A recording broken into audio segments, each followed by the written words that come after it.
ਸਤਿ ਸ਼੍ਰੀ ਅਕਾਲ, ਮੈਂ ਗੁਰਦੀਪ। ਤੁਸੀਂ ਦੇਖ ਰਹੇ ਹੋ ਕਾਂਸ਼ੀ ਟੀਵੀ। ਅੱਜ ਫੇਰ ਹਾਜ਼ਰ ਹਾਂ ਪ੍ਰੋਗਰਾਮ ਭਗ ਦੇ ਮਸਲੇ ਲੈ ਕੇ। ਸਾਡੇ ਨਾਲ ਗੱਲਬਾਤ ਲਈ ਹਾਜ਼ਰ ਨੇ ਪ੍ਰੋਫੈਸਰ ਮਨਜੀਤ ਸਿੰਘ ਜੀ। ਸਵਾਗਤ ਹੈ ਪ੍ਰੋਫੈਸਰ ਤੁਹਾਡਾ। ਬਹੁਤ ਬਹੁਤ ਧੰਨਵਾਦ ਗੁਰਦੀਪ ਜੀ। ਪ੍ਰੋਫੈਸਰ, ਆਪਾਂ ਦੇਖੀਏ ਕਿ ਪਿਛਲੇ ਦਿਨਾਂ ਦੇ ਵਿੱਚ ਇੱਕ ਚਰਚਾ ਚੱਲ ਰਹੀ ਹੈ ਕਿ ਉਦੈਨਿਧੀ ਸਟਾਲਨ ਜਿਹੜੇ ਹੈਗੇ ਨੇ ਤਾਮਿਲਨਾਡੂ ਦੇ ਸੀਐਮ ਦੇ ਬੇਟੇ, ਉਹਨਾਂ ਨੇ ਕਿਹਾ ਸੀ ਕਿ ਸਨਾਤਨ ਧਰਮ ਜਿਹੜਾ ਹੈਗਾ ਉਹ ਕੋਡ ਵਰਗਾ ਹੈਗਾ। ਉਸ ਤੋਂ ਬਾਅਦ ਉਹਨਾਂ ਨੂੰ ਕਈ ਜਗ੍ਹਾ ਤੋਂ ਥ੍ਰੈਟ ਵੀ ਮਿਲਿਆ, ਕਈ ਜਗ੍ਹਾ ਤੇ ਉਹਨਾਂ ਦੇ ਖਿਲਾਫ ਪਰਚੇ ਵੀ ਦਰਜ ਕੀਤੇ ਗਏ ਨੇ। ਉਸ ਤੋਂ ਬਾਅਦ ਜਿਹੜੀ ਬੀਜੇਪੀ ਸਰਕਾਰ ਦੇ ਕਿ ਜਿਵੇਂ ਅਮਿਤ ਸ਼ਾਹ ਨੇ ਵੀ ਸਟੇਟਮੈਂਟ ਦਿੱਤੀ ਸੀ ਕਿ ਉਹਨੇ ਹਿੰਦੂ ਧਰਮ ਦੀ ਜਿਹੜੀ ਆ ਉਹਦੇ ਖਿਲਾਫ ਬੋਲਿਆ, ਉਹ ਭਾਵਨਾਵਾਂ ਨੂੰ ਉਹ ਭੜਕਾਇਆ। ਇਸ ਤੋਂ ਇਲਾਵਾ ਕਈ ਜਿਹੜੇ ਇਸ ਤੋਂ ਬਾਅਦ AR ਰਾਜਾ ਨੇ ਵੀ ਉਹਦੀ ਸਪੋਰਟ ਕੀਤੀ ਆ। ਪਰ ਅੱਜ ਇੱਕ ਸਟੇਟਮੈਂਟ ਆਈ ਆ ਕੱਲ ਆਪਣੇ RSS ਮੁਖੀ ਮੋਹਨ ਭਗਵਤ ਨੇ ਕਿਹਾ ਕਿ ਸਨਾਤਨ ਧਰਮ ਆ ਜਿਹੜਾ ਇਹਦੇ ਵਿੱਚ ਜਦੋਂ ਰਿਜ਼ਰਵੇਸ਼ਨ ਦੀ ਗੱਲ ਚੱਲ ਰਹੀ ਸੀ, ਉਹਨੇ ਕਿਹਾ ਕਿ 2000 ਸਾਲ ਪਹਿਲਾਂ ਤੋਂ ਕਿਤੇ ਕਿ ਜਿਹੜੇ ਦਲਿਤ ਸੀ ਉਹਨਾਂ ਦੇ ਨਾਲ ਪਸ਼ੂਆਂ ਵਰਗਾ ਵਿਵਹਾਰ ਹੁੰਦਾ ਸੀ, ਇਸ ਕਰਕੇ ਰਿਜ਼ਰਵੇਸ਼ਨ ਨੂੰ ਹੋਰ ਝੱਲਣਾ ਪਵੇਗਾ। ਪ੍ਰੋਫੈਸਰ ਸਾਹਿਬ, ਉਹਦੇ ਪਿੱਛੇ ਜਿਹੜੀ ਪੂਰੀ ਸਟੋਰੀ ਆ ਬੀਜੇਪੀ ਦੀ ਮਨਸਾ ਕੀ ਆ? ਜਦੋਂ ਕਿ ਅਗਰ ਆਪਾਂ ਗੱਲ ਕਰਦੇ ਹਾਂ ਰਿਜ਼ਰਵੇਸ਼ਨ ਦੀ, ਰਿਜ਼ਰਵੇਸ਼ਨ ਅਗਰ ਸਹੀ ਮਾਇਨਿਆਂ ਦੇ ਵਿੱਚ ਰਿਜ਼ਰਵੇਸ਼ਨ ਲਾਗੂ ਕੀਤੀ ਹੁੰਦੀ, ਸਹੀ ਮਾਇਨਿਆਂ ਦੇ ਵਿੱਚ ਵੈਲਫੇਅਰ ਪਾਲਿਸੀਜ਼ ਲਾਗੂ ਕੀਤੀਆਂ ਹੁੰਦੀਆਂ, ਹੁਣ ਤੱਕ ਸਾਰਾ ਜਿਹੜਾ ਲੋਕ ਨੇ ਕਿਤੇ ਕਿਸੇ ਹੱਦ ਤੱਕ ਸਮਾਨ ਹੋ ਜਾਣੇ ਸੀ। ਕਿਉਂਕਿ ਰਿਜ਼ਰਵੇਸ਼ਨ ਦੀ ਅਗਰ ਗੱਲ ਕਰੀਏ, ਆਪਾਂ ਡਾਟਾ ਕੱਢੀਏ, national commission for schedule caste ਦੇ ਆਪਣੇ ਡਾਟੇ ਨੇ, ਜਿਹੜਾ ਕਮਿਸ਼ਨ ਆ ਉਹਦੇ ਆਪਦੇ ਡਾਟੇਜ਼ ਨੇ, ਸਰਕਾਰ ਦੀਆਂ ਆਪਣੀਆਂ ਰਿਪੋਰਟਾਂ ਦੱਸ ਰਹੀਆਂ ਨੇ ਕਿ ਰਿਜ਼ਰਵੇਸ਼ਨ ਇੰਨੇ ਸਾਲਾਂ ਦੇ ਵਿੱਚ ਹਾਲੇ ਤੱਕ ਵੀ ਰਿਜ਼ਰਵੇਸ਼ਨ ਚੰਗੀ ਤਰੀਕੇ ਨਾਲ ਸੀਟਾਂ ਫਿਲ ਨਹੀਂ ਹੋਈਆਂ। ਕਈ ਯੂਨੀਵਰਸਿਟੀਆਂ ਦੇ ਵਿੱਚ ਆਪਾਂ ਦੇਖਿਆ ਵਾਈਸ ਚਾਂਸਲਰ ਹੈਗੇ ਨੇ ਕਿ ਸਾਰੀਆਂ ਸੈਂਟਰਲ ਯੂਨੀਵਰਸਿਟੀ ਵਿੱਚ ਗੱਲ ਕਰੀਏ, ਇੱਕ ਜਾਂ ਦੋ ਜਗ੍ਹਾ ਦੇ ਉੱਤੇ ਹੀ ਵਾਈਸ ਚਾਂਸਲਰ ਜਿਹੜੇ SC ST ਕਮਿਊਨਿਟੀ ਤੋਂ ਹੈਗੇ ਨੇ। ਆਪਾਂ ਗੱਲ ਕਰੀਏ ਹਾਇਰ ਜੁਡੀਸ਼ਰੀ ਦੇ ਵਿੱਚ ਜੱਜਸ ਦੀ, ਹੁਣ ਤੱਕ ਸਿਰਫ ਇੱਕ ਚੀਫ ਜਸਟਿਸ ਜੱਜ ਬਣਿਆ, ਸਿਰਫ 2 ਜਿਹੜੇ ਪ੍ਰੈਜ਼ੀਡੈਂਟ ਨੇ ਉਹ ਦਲਿਤ ਕਮਿਊਨਿਟੀ ਤੋਂ ਬਣੇ ਨੇ, ਹੋਰ ਕਈ PM ਅੱਜ ਤੱਕ ਕੋਈ ਦਲਿਤ ਨਹੀਂ ਬਣਿਆ ਹੈਗਾ। ਪ੍ਰੋਫੈਸਰ ਸਾਹਿਬ, ਜਿਹੜੀ ਮੋਹਨ ਭਗਵਤ ਨੇ ਸਟੇਟਮੈਂਟ ਦਿੱਤੀ ਆ, ਇਹ ਬਾਰ-ਬਾਰ ਆਪਾਂ ਜਿਹੜੀ ਗੱਲ ਕਰਦੇ ਹਾਂ ਕੀ 2024 ਦੀਆਂ ਚੋਣਾਂ ਨੂੰ ਦੇਖ ਕੇ ਦਿੱਤੀ ਹੈ? ਕਿਆ ਸੱਚਮੁੱਚ ਉਹਨਾਂ ਦੀ ਮਨਸਾ ਹੈਗੀ ਆ ਕਿ ਦਲਿਤਾਂ ਨੂੰ ਕਿਤੇ ਨਾ ਕਿਤੇ ਉਹਨਾਂ ਦਾ ਵੈਲਫੇਅਰ ਕਰਨਾ? ਦੇਖੋ, ਇਹਦੇ 2 ਪਰਪੇਖ ਹੈਗੇ ਆ। ਇੱਕ ਤੇ ਵਾਕਿਆ ਹੀ ਜਿਹੜਾ ਦੇਸ਼ ਦੇ ਵਿੱਚ ਸਨਾਤਨ ਸੋਚ ਹੈਗੀ ਹੈ, ਸਨਾਤਨ ਧਰਮ ਨਾ ਕਹੋ, ਜਿਹੜੀ ਸਨਾਤਨ ਸੋਚ ਜਿਹਦੇ ਵਿੱਚ ਜਾਤੀਵਾਦ ਕੁੱਟ-ਕੁੱਟ ਕੇ ਭਰਿਆ ਹੋਇਆ, ਜਿਹੜਾ ਇੱਕ ਹਿੱਸਾ ਹਿੰਦੂਆਂ ਨੂੰ ਉਹਨਾਂ ਨੂੰ ਆਪਣੇ ਹੀ ਮੰਦਰਾਂ ਵਿੱਚ ਪੂਜਾ ਕਰਨ ਲਈ ਨਹੀਂ ਜਾਣ ਦਿੱਤਾ ਜਾਂਦਾ, ਜਾਂ ਔਰਤਾਂ ਨੂੰ ਵੀ ਮਨਾਹੀ ਕੀਤੀ ਜਾਂਦੀ ਮੰਦਰਾਂ ਜਾਣ ਦੀ, ਜਾਂ ਖਾਸ ਕਿਸਮ ਦਾ ਡਰੈਸ ਪਾ ਕੇ ਹੀ ਜਾ ਸਕਦੇ, ਕਈ ਕਿਸਮ ਦੀਆਂ ਮਨਾਹੀਆਂ ਆ। ਉਹਦੇ ਇੱਕ ਤੇ ਇਹਦਾ ਪਰਪੇਖ ਇਹ ਹੈ ਕਿ ਇਹ ਜਿਹੜੀ ਚੱਲੀ ਡਿਸਕਸ਼ਨ, ਜਿਵੇਂ ਤੁਸੀਂ ਦੱਸਿਆ ਹੀ ਆ, ਉਦੈਨਿਧੀ ਸਟਾਲਨ ਵੱਲੋਂ, ਸਟਾਲਨ ਆਪਣਾ ਵੈਸੇ ਤਾਂ JV ਸਟਾਲਨ ਰਾਸ਼ਟਰਪਤੀ ਹੋਇਆ ਆ ਉੱਥੋਂ ਦਾ, ਰਸ਼ੀਆ ਦਾ। ਤੁਹਾਨੂੰ ਪਤਾ ਕਿ ਬੜਾ ਸਖਤ ਤੇ ਸੀਗਾ, ਹੋ ਸਕਦਾ ਉੱਥੋਂ ਹੀ ਕੋਈ ਕਿਊ ਲੈ ਕੇ ਤੇ ਇਹਨਾਂ ਦਾ ਨਾਂ ਰੱਖਿਆ ਗਿਆ ਹੋਵੇ, ਜਿਹੜੇ ਇਹਨਾਂ ਦੇ ਪਿਤਾ ਚੀਫ ਮਿਨਿਸਟਰ ਸਟਾਲਨ ਸਾਹਿਬ ਹੈਗੇ ਇਸ ਵੇਲੇ।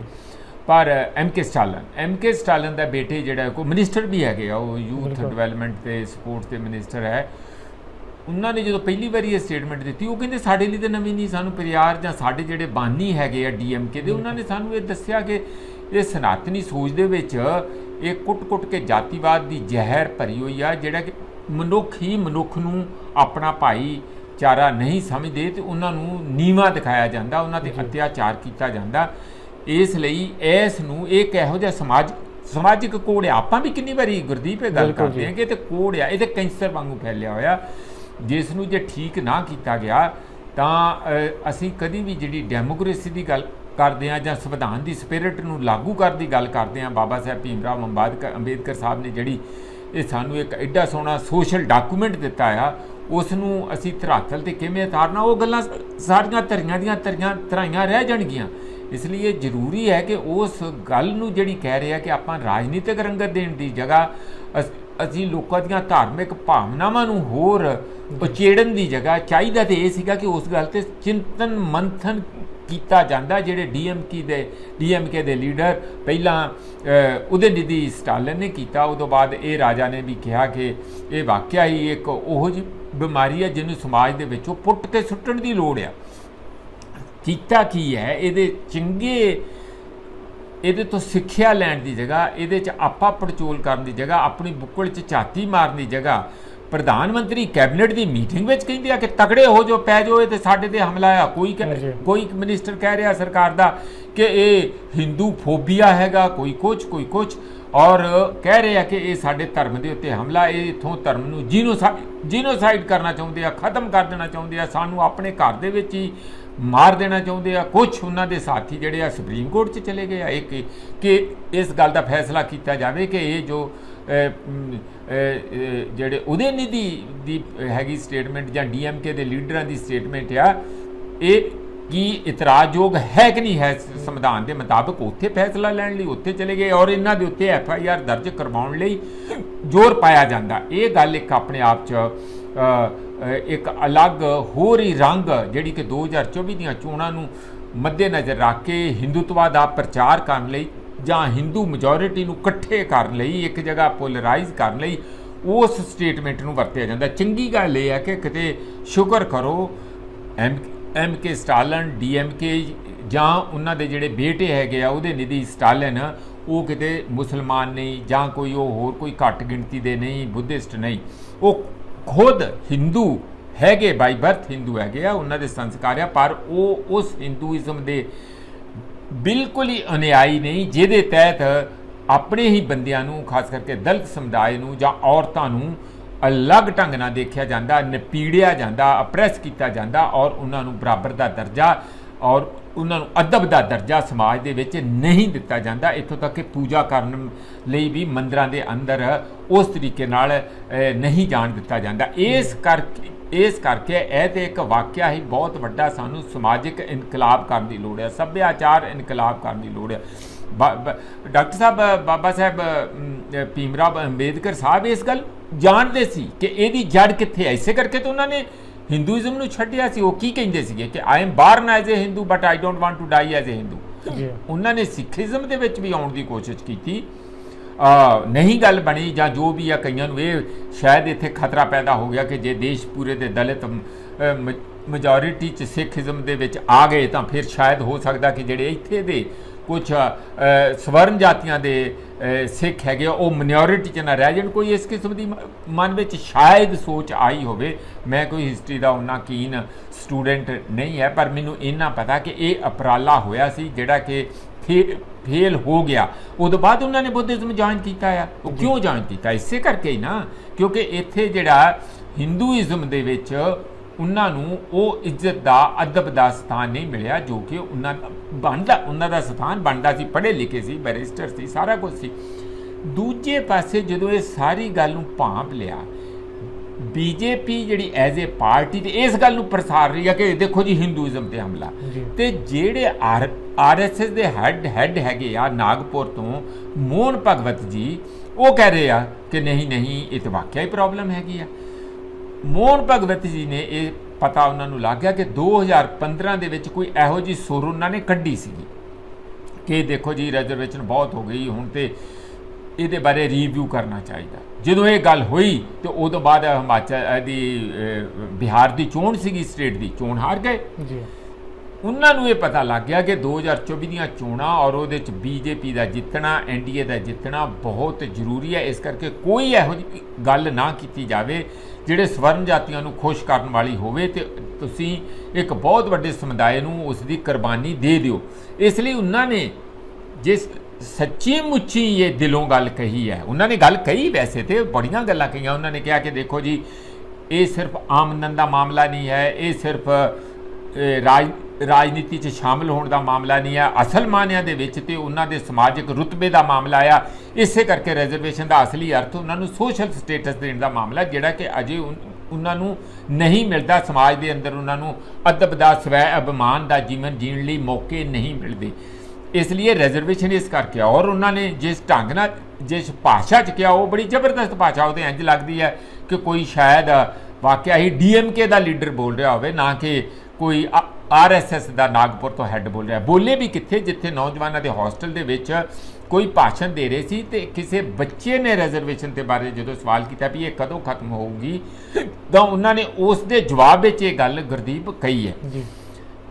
ਫਿਰ ਉਹਨਾਂ ਨੇ ਆਪਣੀ ਗੱਲ ਨੂੰ ਸਮੇਟਣ ਲਈ ਜਾਂ ਉਹਦੇ ਤੇ ਵਜਨ ਪਾਉਣ ਲਈ ਇਹ ਗੱਲ ਕਿਹਾ ਕਿ ਦੇਖੋ 2000 ਸਾਲ ਤੱਕ ਅਸੀਂ ਦਲਿਤਾਂ ਨੂੰ ਨਪੀੜਿਆ ਆ, ਅਸੀਂ ਉਹਨਾਂ ਨੂੰ ਜਾਨਵਰਾਂ ਵਾਲੇ ਜੀਵਨ ਰਹਿਣ ਲਈ ਮਜਬੂਰ ਕੀਤਾ। ਅਸੀਂ ਦਾ ਮਤਲਬ ਜਿਹੜੇ ਸਵਰਨ ਜਾਤੀਆਂ, ਹਾਲਾਂਕਿ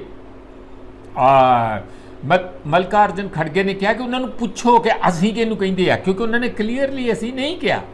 ਤੇ ਉਹਨਾਂ ਨੂੰ ਕਹਿਣਾ ਚਾਹੀਦਾ ਕਿ RSS ਵਾਲੇ ਜਾਂ RSS ਜਿਸ ਗੱਲ ਨੂੰ ਉਤਸ਼ਾਹਿਤ ਕਰਦੀ ਆ, ਹਮੇਸ਼ਾ ਡਿਫੈਂਡ ਕੀਤਾ, ਉਹਨਾਂ ਲੋਕਾਂ ਨੇ ਹੀ ਇਹਨਾਂ ਦਲਿਤ ਭਾਈਚਾਰੇ ਨੂੰ, ਆਦੀਵਾਸੀਆਂ ਨੂੰ, ਔਰਤਾਂ ਨੂੰ ਦਬਾ ਕੇ ਰੱਖਦੇ ਆ।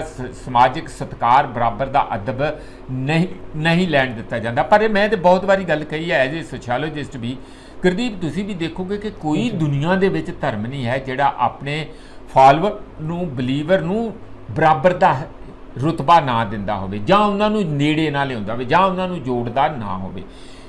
ਇੱਕ ਹਿੰਦੂ ਸੱਭਿਆਚਾਰ ਕਹਿ ਲਓ ਜਾਂ ਸਨਾਤਨੀ ਸੱਭਿਆਚਾਰ ਮਹਿਜ਼ ਇੱਕ ਇਹੋ ਜਿਹਾ ਆ, ਉਹਦੀ ਸੋਚ ਇਹੋ ਜਿਹੀ। ਮੈਂ ਧਰਮ ਦੀ ਨਹੀਂ ਗੱਲ ਕਰ ਰਿਹਾ, ਬਾਰ-ਬਾਰ ਇਸ ਨੂੰ ਧਰਮ ਦੇ ਉੱਤੇ ਕਿਸੇ ਕਿਸਮ ਦਾ ਕ੍ਰਿਟਿਸਿਜ਼ਮ ਨਾ ਸਮਝਿਆ ਜਾਏ, ਨਾ ਸਾਡੀ ਇਹ ਮਨਸ਼ਾ ਹੈ। ਅਸੀਂ ਖੁਦ, ਮੈਂ ਤੇ ਹਰ ਧਰਮ ਦੇ ਵਿੱਚ ਜਾਣਾ, ਅਦਬ ਕਰਦਾ, ਮੈਂ ਚਰਚ 'ਚ ਵੀ ਜਾਣਾ, ਮੰਦਿਰ 'ਚ ਮੈਂ ਬਹੁਤ ਵਾਰੀ ਜਾਣਾ।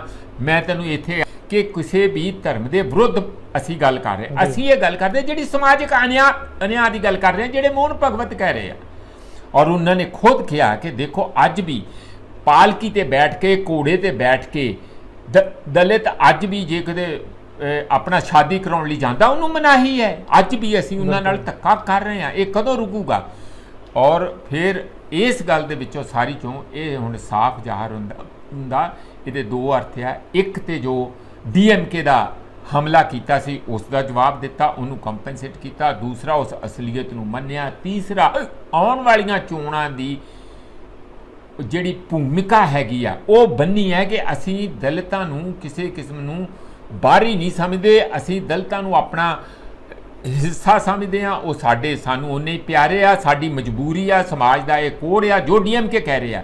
ਇਸ ਨੂੰ ਅਸੀਂ ਕਿਵੇਂ ਇਸ ਕੋਡ ਨੂੰ, ਇਸ ਬਿਮਾਰੀ ਨੂੰ, ਜਾਂ ਇਸ ਨੂੰ ਉਹਨਾਂ ਨੇ ਕਿਹਾ ਕਿ ਡੇਂਗੂ ਹੈ, ਉਹਨਾਂ ਨੇ ਇਹ ਕਿਹਾ ਕਿ ਇਹ ਇੱਥੇ ਕੋਵਿਡ ਜਿਸ ਤਰ੍ਹਾਂ ਸਾਡੇ ਆਈ ਸੀਗੀ, ਕੋਵਿਡ ਬਿਮਾਰੀ ਆਈ ਸੀਗੀ, ਉਸ ਕਿਸਮ ਦੀ ਬਿਮਾਰੀ ਹੈ। ਬਿਲਕੁਲ ਇਸ ਨੂੰ ਦੂਰ ਕਰਨਾ ਪਊਗਾ। ਔਰ ਉਹਨਾਂ ਨੇ ਆਪਣੇ ਭਾਸ਼ਣ 'ਚ ਇਹ ਕਿਹਾ ਕਿ ਦੇਖੋ 2000 ਸਾਲ ਅਸੀਂ ਨਿਪੀੜਿਆ, ਹੁਣ ਸਾਨੂੰ ਇਸ ਦੀ ਸਜ਼ਾ ਘੱਟੋ ਘੱਟ 200 ਸਾਲ ਤੇ ਭੁਗਤਣੀ ਚਾਹੀਦੀ ਹੈ। ਉਹਨਾਂ ਨੇ ਕਿਹਾ ਕਿ ਸਾਨੂੰ ਜੇ ਰਿਜ਼ਰਵੇਸ਼ਨ ਆ 75 ਸਾਲ ਹੋ ਗਏ ਰਿਜ਼ਰਵੇਸ਼ਨ ਨੂੰ, ਜੇ ਹੋਰ 125 ਸਾਲ ਰਹਿ ਜੂਗੀ ਤੇ ਇਸ ਲਈ ਤੁਸੀਂ ਮਾਨਸਿਕ ਤੌਰ ਤੇ ਤਿਆਰ ਰਹੋ। ਇਹ ਬਹੁਤ ਵੱਡੀ ਗੱਲ ਹੈ ਆਪਣੇ ਆਪ ਦੇ ਵਿੱਚ ਗੁਰਦੀਪ, ਇੱਕ ਉਸ ਪਾਸੇ ਹੋਣੀ। ਪਰ ਮੈਨੂੰ ਇਹ ਲੱਗਦਾ ਕਿ ਇਹ ਦਿਲੋਂ ਜੇ ਹੋਵੇ, ਸੱਚੀ ਮੁੱਚੀ ਮੋਹਨ ਭਗਵਤ ਇੰਜ ਚਾਹੁੰਦੇ ਹੋਣ, ਜੋ ਕਹਿ ਰਹੇ ਆ ਕਿ ਬਰਾਬਰਤਾ ਚਾਹੁੰਦੇ ਹੋਣ, ਜਾਤੀਵਾਦ ਨੂੰ ਖਤਮ ਕਰਨਾ ਚਾਹੁੰਦੇ ਹੋਣ, ਤੇ ਇਹ ਰਾਜਨੀਤੀ ਤੋਂ ਪ੍ਰਭਾਵਿਤ ਇੱਕ ਦਾ ਪੇਚ ਨਾ ਹੋਵੇ, ਤਾਂ ਫਿਰ ਇਹ ਬਹੁਤ ਹੀ ਵੈਲਕਮ ਤੇ ਬਹੁਤ ਹੀ ਵੱਡੀ ਗੱਲ ਆ। ਪਰ ਮੈਂ ਇੱਕ ਗੱਲ ਜ਼ਰੂਰ ਇੱਥੇ ਕਹਿ ਕੇ ਗੱਲ ਖਤਮ ਕਰਦਾ ਕਿ ਨਾਲ ਹੀ ਗੁਰਦੀਪ ਚਾਹੀਦਾ ਇਹ ਹੈ ਕਿ ਜਿਵੇਂ ਅਸੀਂ ਮੁਸਲਿਮ ਘੱਟ ਗਿਣਤੀ ਦੇ ਵਿਰੁੱਧ ਰੋਜ਼ ਕੋਈ ਨਾ ਕੋਈ ਕਾਨੂੰਨ ਲਿਆਉਣ ਦੀ ਕੋਸ਼ਿਸ਼ ਕਰਦੇ ਹਾਂ, ਇਹ ਕਹਿ ਕੇ ਕਿ ਦੇਖੋ ਜੀ ਇਹ ਅਮਾਨਵੀ ਹੈ, ਦੇਖੋ ਜੀ ਇਹ ਔਰਤਾਂ ਦੇ ਨਾਲ ਧੱਕਾ ਆ, ਦੇਖੋ ਜੀ ਇਹ 3 ਤਲਾਕ ਬਹੁਤ ਧੱਕਾ ਆ, ਹੈ ਨਾ ਜੀ। ਅਸੀਂ ਹਿੰਦੂ ਧਰਮ ਦੇ ਬਾਰੇ ਇਹ ਗੱਲ ਕਿਉਂ ਨਹੀਂ ਕਰ ਸਕਦੇ? ਸੰਵਿਧਾਨ ਦੇ ਮੁਤਾਬਕ ਕੀ ਦਲਿਤ ਭਾਈਚਾਰੇ ਦਾ ਜਾਂ ਹਿੰਦੂ ਔਰਤਾਂ ਦਾ ਉਸ ਤਰੀਕੇ ਨਾਲ ਇਸ ਕਿਸਮ ਦੀ ਜਿਹੜਾ ਉਹਨਾਂ ਦਾ ਅਦਬ ਜਾਂ ਉਹਨਾਂ ਦਾ ਸਮਾਜਿਕ ਬਰਾਬਰ ਦਾ ਰੁਤਬਾ ਆ, ਉਸ ਨੂੰ ਕੰਪਰੋਮਾਈਜ਼ ਨਹੀਂ ਕੀਤਾ ਜਾਂਦਾ, ਉਹਨੂੰ ਨੀਵਾਂ ਨਹੀਂ ਦਿਖਾਇਆ ਜਾਂਦਾ। ਬਿਲਕੁਲ ਦਿਖਾਇਆ ਜਾਂਦਾ। ਤੁਸੀਂ ਤੇ ਮੇਰੇ ਨਾਲੋਂ ਜ਼ਿਆਦਾ ਜਾਣਦੇ ਆ।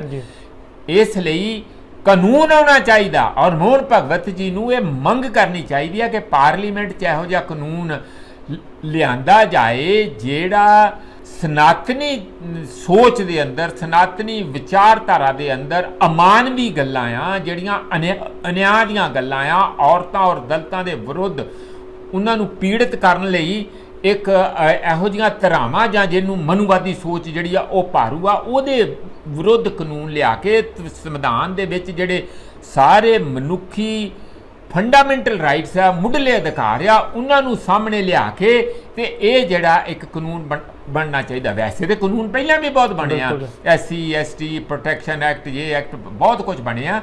ਪਰ ਜਿਵੇਂ 3 ਤਲਾਕ ਨੂੰ ਖਤਮ ਕਰਨ ਲਈ ਕਾਨੂੰਨ ਲਿਆਂਦਾ ਗਿਆ ਤਾਂ ਕਿ ਇਸ ਧਰਮ ਦੇ ਅੰਦਰ ਵੀ, ਜਾਂ ਧਰਮ ਨਾ ਕਹੋ ਤੁਸੀਂ, ਇਸ ਸੋਚ ਦੇ ਅੰਦਰ ਕਹੋ, ਇਸ ਸੋਚ ਦੇ ਅੰਦਰ ਵੀ ਗੁਰਦੀਪ ਇਹ ਜ਼ਰੂਰੀ ਹੈਗਾ ਕਿ ਇਹੋ ਜਿਹੀਆਂ ਤਰਮੀਮਾਂ ਆਉਣ। ਉਹ ਆਉਣਗੀਆਂ ਤਾਂ ਜੇ ਸਾਡੇ ਰਾਜਨੀਤਿਕ ਲੋਕ ਜਾਤ ਨੂੰ ਸਿਰਫ ਇੱਕ ਵੋਟਾਂ ਦਾ ਹਥਿਆਰ ਦੇ ਤੌਰ ਤੇ ਨਹੀਂ ਵਰਤਣਗੇ, ਇੱਕ ਸੱਚੀ ਮੁੱਚੀ DMK ਜਿਵੇਂ ਕਹਿ ਰਹੇ ਆ ਕਿ ਕੋਡ ਸਮਝਣਗੇ, ਤੇ ਤਾਂ ਕੋਡ ਤੋਂ ਜਾਂ ਉਸ ਕੈਂਸਰ ਤੋਂ ਮੁਕਤੀ ਕਿਵੇਂ ਪਾਉਣੀ ਆ, ਫਿਰ ਉਹਦੇ ਲਈ ਸੀਰੀਅਸ ਪਾਰਲੀਮੈਂਟ ਦੇ ਅੰਦਰ ਤੇ ਪਾਰਲੀਮੈਂਟ ਦੇ ਬਾਹਰ ਸਮਾਜ ਦੇ ਅੰਦਰ ਕੋਸ਼ਿਸ਼ਾਂ ਕਰਨੀਆਂ ਪੈਣਗੀਆਂ ਜੀ।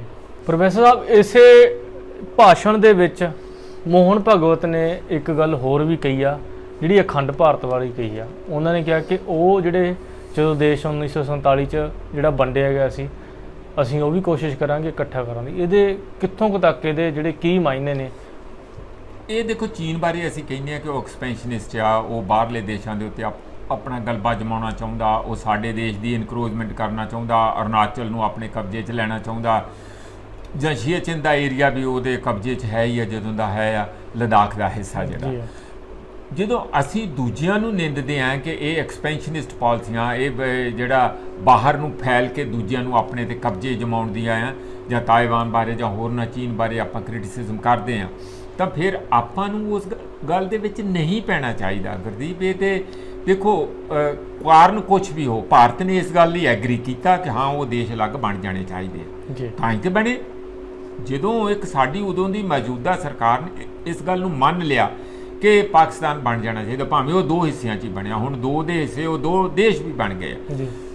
ਅਸੀਂ ਐਵੇਂ ਆਪਣੇ ਆਂਢ ਗੁਆਂਢ ਦੇ ਵਿੱਚ ਕੋਈ ਚੰਗਾ ਸਦਭਾਵਨਾ ਵਾਲਾ ਸੁਨੇਹਾ ਦੇਣ ਦੀ ਜਗ੍ਹਾ ਕੋਈ ਚੁੰਡੀ ਵੱਢ ਪ੍ਰੋਗਰਾਮ ਜਾਰੀ ਰੱਖਦੇ ਆ, ਇਹ ਬਿਲਕੁਲ ਠੀਕ ਨਹੀਂ ਲੱਗਦਾ ਮੈਨੂੰ।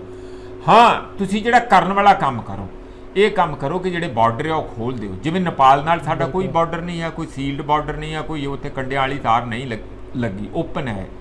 ਇਹ ਬੰਦੇ ਆਉਂਦੇ, ਇਹਦਾ ਮਤਲਬ ਇਹ ਥੋੜ੍ਹੀ ਹੈ ਕਿ ਸਾਰਾ ਨੇਪਾਲ ਆ ਕੇ ਇੰਡੀਆ 'ਚ ਬਹਿ ਜਾਂਦਾ, ਜਾਂ ਸਾਰਾ ਇੰਡੀਆ ਜਾ ਕੇ ਨੇਪਾਲ 'ਚ ਜਾ ਵੜਦਾ।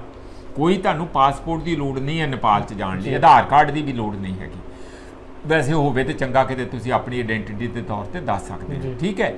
ਇਸੇ ਤਰੀਕੇ ਨਾਲ ਸਾਡਾ ਪਾਕਿਸਤਾਨ ਆ, ਜਾਂ ਇਹ ਸਾਡੇ ਹੀ ਹਿੱਸਾ ਸੀਗੇ, ਤੇ ਪਹਿਲਾਂ ਤੁਸੀਂ ਲੋਕਾਂ ਨੂੰ ਵੀਜ਼ੇ ਦੇਣੇ ਤੇ ਖੁੱਲ੍ਹ ਕੇ ਸ਼ੁਰੂ ਕਰੋ, ਲੋਕਾਂ ਦਾ ਆਉਣ ਜਾਣਾ ਤੇ ਪ੍ਰਦਾਨ ਤੇ ਸ਼ੁਰੂ ਕਰੋ, ਆਪਣਾ ਵਪਾਰ ਤੇ ਸ਼ੁਰੂ ਕਰੋ। ਅੱਗੇ ਨਾਲ ਥੋੜ੍ਹਾ ਜਿਹਾ ਵਪਾਰ ਵਧਿਆ, ਅੱਜ ਖਬਰ ਆਈ ਆ ਵਾਘੇ ਬਾਰਡਰ ਰਾਹੀਂ ਕਿਸਾਨ ਯੂਨੀਅਨ ਵਾਲੇ ਵੀ ਉਹਦੇ ਸਪੋਰਟ ਕੀਤੀ। ਬਿਲਕੁਲ, ਤੇ ਸਾਨੂੰ ਸਾਰਿਆਂ ਨੂੰ ਕੋਈ ਫਾਇਦਾ ਹੋਵੇ। ਤੁਸੀਂ ਰਲੇਵੇਂ ਕਰਨੇ ਆ, ਨਹੀਂ ਕਰਨੇ, ਬਾਅਦ ਦੀਆਂ ਗੱਲਾਂ। ਜਦੋਂ ਲੋਕ ਚਾਹੁਣਗੇ ਤਾਂ ਰਲੇਵੇਂ ਵੀ ਹੋ ਜਾਣਗੇ। ਜੇ ਲੋਕ ਹੀ ਨਹੀਂ ਚਾਹੁੰਦੇ ਜਾਂ ਉੱਥੇ ਦੀਆਂ ਸਰਕਾਰਾਂ ਨਹੀਂ ਚਾਹੁੰਦੀਆਂ, ਤਾਂ ਤੁਸੀਂ ਇਹੋ ਜਿਹੀ ਇੱਕ ਨਾ ਖੁਸ਼ਗਵਾਰ ਸੁਨੇਹਾ ਕਾਹਨੂੰ ਭੇਜਣਾ ਚਾਹੀਦਾ? ਇਹ ਸਾਨੂੰ ਨਹੀਂ ਗੱਲ ਕਰਨੀ ਚਾਹੀਦੀ। ਜਦੋਂ ਕਸ਼ਮੀਰ ਬਾਰੇ ਪਾਕਿਸਤਾਨ 'ਚ ਗੱਲ ਹੁੰਦੀ ਹੈ, ਜਾਂ ਕਸ਼ਮੀਰ ਬਾਰੇ ਇੰਟਰਨੈਸ਼ਨਲ ਫੋਰਮ ਦੇ ਉੱਤੇ ਕੋਈ ਪਾਕਿਸਤਾਨ ਗੱਲਾਂ ਕਰਦਾ, ਸਾਨੂੰ ਬੜਾ ਬੁਰਾ ਲੱਗਦਾ, ਸਾਨੂੰ ਸਾਰਿਆਂ ਨੂੰ ਗੁੱਸਾ ਆਉਂਦਾ ਇਸ ਗੱਲ ਦਾ। ਸਾਨੂੰ ਵੀ ਦੂਜੇ ਦੇਸ਼ਾਂ ਦੀ ਜਿਹੜੀ ਪ੍ਰਭੂ ਸੱਤਾ ਜਾਂ ਇੰਡੀਪੈਂਡੈਂਸ ਆ ਸਾਰੀ, ਉਹਨਾਂ ਦੀ ਉਸ ਦੇ ਬਾਰੇ ਹੁਣ ਉਹ ਪੁਰਾਣੀਆਂ ਗੱਲਾਂ ਕਰਕੇ ਜਿਹੜਾ ਜ਼ਖਮ ਨਹੀਂ ਛੇੜਨੇ ਚਾਹੀਦੇ।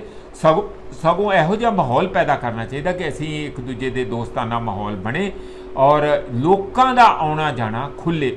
ਉਹ ਤਾਂ ਅਸੀਂ ਐਂ ਸਮਝਦੇ ਹਾਂ ਕਿ ਜਿਵੇਂ ਅੱਜ ਵੀ ਕੋਈ ਟੀਚਰ ਕਿਤੇ ਕਿਸੇ ਨੂੰ ਕਹਿ ਰਿਹਾ ਸੀ, ਜਾਂ ਮੈਂ ਕਿੱਥੇ ਸੁਣਦਾ ਰਹੀ ਨਾ, ਗਾਇਬ ਖਬਰ ਆਉਂਦੀ ਰਹਿੰਦੀ ਹੈ ਕਿ ਜੇ ਤੂੰ ਨਹੀਂ ਪੜ੍ਹਨਾ ਤਾਂ ਤੈਨੂੰ ਪਾਕਿਸਤਾਨ ਭੇਜ ਦਾਂਗੇ, ਜੇ ਫਲਾਨਾ ਟਮਕਾਣਾ, ਆਉਂਦੀਆਂ ਨਾ ਖਬਰਾਂ। ਜੇ ਅਸੀਂ ਉਹਨਾਂ ਨੂੰ ਆਪਣਾ ਇਸ ਤਰੀਕੇ ਨਾਲ ਦੁਸ਼ਮਣ ਦੇ ਤੌਰ ਤੇ, ਜਾਂ ਕਿ ਬਹੁਤ ਹੀ ਜਿਵੇਂ ਕੋਈ ਉੱਥੇ ਬੰਦੇ ਨਾ ਹੋਣ, ਕੋਈ ਭੂਤ ਹੋਣ ਤੇ ਭੂਤਵਾੜੇ 'ਚ ਭੇਜ ਦਿਆਂਗੇ, ਇਹ ਗੱਲਾਂ ਨਹੀਂ ਠੀਕ ਹੈਗੀਆਂ। ਹਰ ਦੇਸ਼ ਦੇ ਵਾਸੀ ਉਹ ਆਪਣੇ ਤੌਰ ਤੇ ਉੱਤੇ ਆਜ਼ਾਦ ਹੈਗੇ ਆ, ਤੇ ਉਸ ਨੂੰ ਸਾਨੂੰ ਮੰਨ ਲੈਣਾ ਹੀ ਇਹ ਇੱਕ ਚੰਗੇ ਰਿਸ਼ਤਿਆਂ ਦੀ ਸ਼ੁਰੂਆਤ ਕਰਨ ਵਾਲੀ ਗੱਲ ਹੁੰਦੀ ਹੈ। ਜੀ ਪ੍ਰੋਫੈਸਰ ਸਾਹਿਬ, ਜਿਹੜੀ ਇਹ ਰਾਜਨੀਤਿਕ ਗੱਲਾਂ ਨੇ, ਜਿਵੇਂ ਉਹਦੀ ਐਕਸਪੈਂਸ਼ਨ ਕਰਨ ਦੀ ਗੱਲ ਕਰਦੇ ਨੇ, ਜਾਂ ਫਿਰ ਕਈ ਵਾਰ ਇਹ ਹੁੰਦਾ ਕਿ ਜ਼ਿਆਦਾਤਰ ਤਾਂ ਇਹੀ ਹੈ ਕਿ ਜ਼ਿਆਦਾਤਰ ਪਾਕਿਸਤਾਨ ਦੇ ਨਾਲ ਇੱਕ, ਜਿਵੇਂ ਤੁਸੀਂ ਗੱਲ ਕਰੇ, ਚੁੰਡੀ ਵੱਢ ਪ੍ਰੋਗਰਾਮ ਚੱਲਿਆ ਹੋਇਆ।